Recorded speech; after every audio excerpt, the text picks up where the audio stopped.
History can be found all over Jacksonville, but what most people don't realize is that much of it comes from the building's history and architectural style. In 1901, most of downtown Jacksonville burned down in the third largest city fire in the history of the United States. And so after that, architects and builders and entrepreneurs from all over the country came to Jacksonville to rebuild it.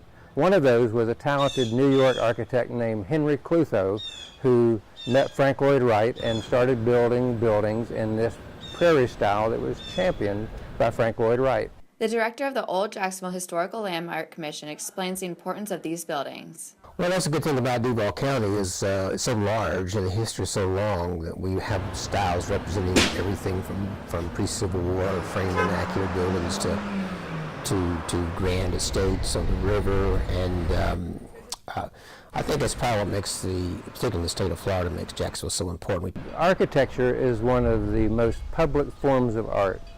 And at the same time, you'd think that something built of stone and steel would be permanent, but architecture is truly one of the most fragile of all the arts. It's something that embodies our history.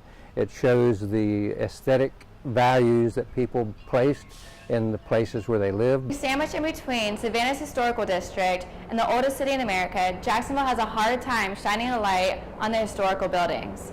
However, Wayne Wood, the founder of Riverside Avondale Preservation Organization, has done his best in saving these buildings.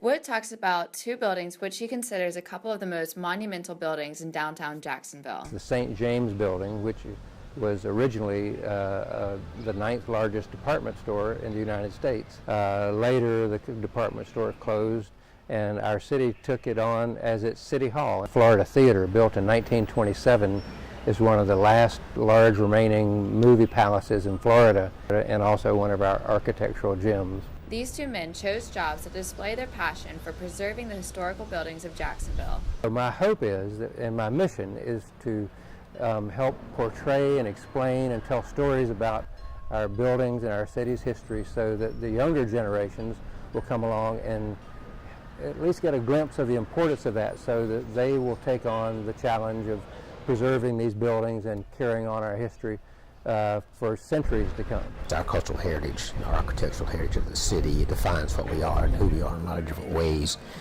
And once these buildings are gone, then of course they're gone. And it's important to identify them.